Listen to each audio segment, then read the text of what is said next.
Hi friends, ఇవాళ మనం బిర్యానీ అయితే చేయబోతున్నాము. మొట్టమొదటిగా వాటికి కావాల్సిన పదార్థాలు: టమాటా, వంకాయ, బీన్స్, ఆలుగడ్డ. వాటిని ఇలా నీట్గా కడగాలి. ఇలా నీట్గా కట్ చేసుకోవాలి చిన్న చిన్నగా. తర్వాత 15 పచ్చిమిరపకాయలు తీసుకోవాలి. తర్వాత 3 ఉల్లిపాయలను చిన్న చిన్నగా కట్ చేసుకోవాలి. స్టవ్ పైన కుక్కర్ పెట్టి గ్యాస్ వెలిగించుకోవాలి. దానిలో కావలసినంత ఆయిల్ వేసుకోవాలి. ఇప్పటిదాకా కట్ చేసుకున్న పచ్చిమిరపకాయలు ఆయిల్లో వేయాలి. దాంట్లో కట్ చేసుకున్న వంకాయ మరియు ఆలుగడ్డలు వేసుకోవాలి.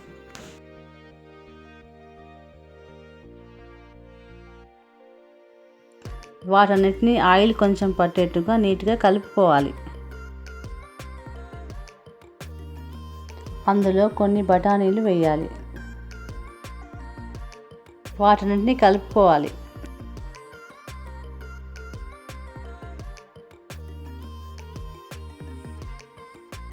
అందులో కట్ చేసుకున్న ఉల్లిపాయలు వేసుకోవాలి.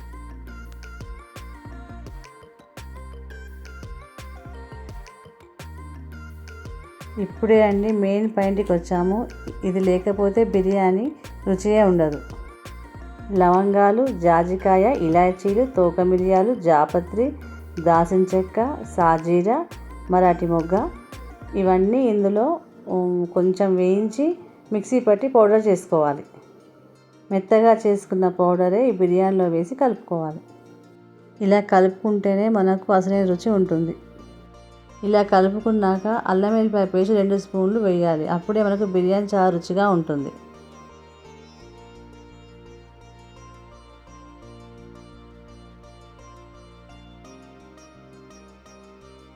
ఇందులో కొంచెం బండపువ్వు వేసుకోవాలి. బండపువ్వు వేయడం వల్ల సువాసన వస్తుంది. ఇది ఆరోగ్యానికి చాలా మంచిది. దీంట్లో 5 బిర్యానీ ఆకులు వేసుకోవాలి. దీనికి మరొక పేరు గోజువార ఆకు అని కూడా అంటారు. ఇది ఆలు బాత్కి చాలా రుచిగా ఉంటుంది. దీంట్లో ముందుగా మనం కట్ చేసుకున్న టమాటాలు వేసుకోవాలి.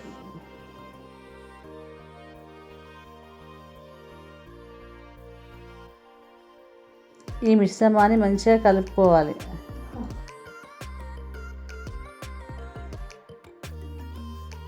మీకు కావాల్సిన క్వాంటిటీని బట్టి అందులో నీళ్లు వేసుకొని మరిగించుకోవాలి.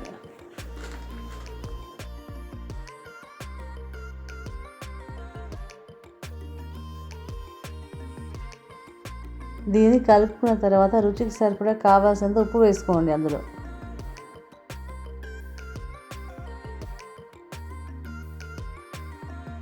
నేనైతే 4 గ్లాసుల బియ్యానికి 8 గ్లాసుల నీరు మరిగించుకున్నాను.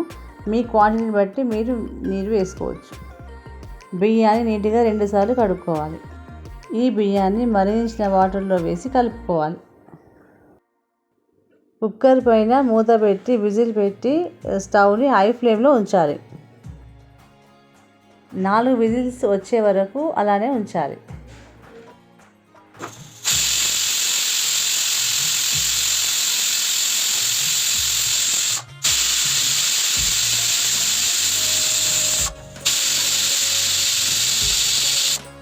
నాలుగు విజిల్స్ వచ్చాక స్టవ్ ఆఫ్ చేసుకోవాలి. తర్వాత ½ అన్ అవర్ వరకు కుక్కర్ విజిల్ తీయకూడదు. అప్పుడే బిర్యానీ చాలా చక్కగా అవుతుంది. ½ అన్ అవర్ అయిపోయింది. నేను కుక్కర్ మూత తీసాను. అందులో గుమగుమలాడే బిర్యానీ రెడీ అయిపోయింది. ఇలా చాలా ఈజీగా బిర్యానీ మీరు ఎప్పుడంటే అప్పుడు చేసుకోవచ్చు.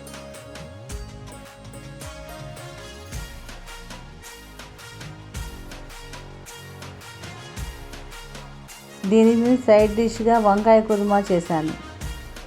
ఈ వంకాయ కుర్మాను ఎలా చేయాలో మన ఛానల్లో వీడియో చేసి ముందుగానే పెట్టాను. ఆ వీడియో లింక్ కింద డిస్క్రిప్షన్లో ఉంది, వెళ్ళి చూసేయండి. ఇలాంటి మరిన్ని వీడియోల కోసం మన ఛానల్ చూస్తూనే ఉండండి. ఇంకొక కొత్త రెసిపీతో వస్తాను. అంతవరకు సెలవు.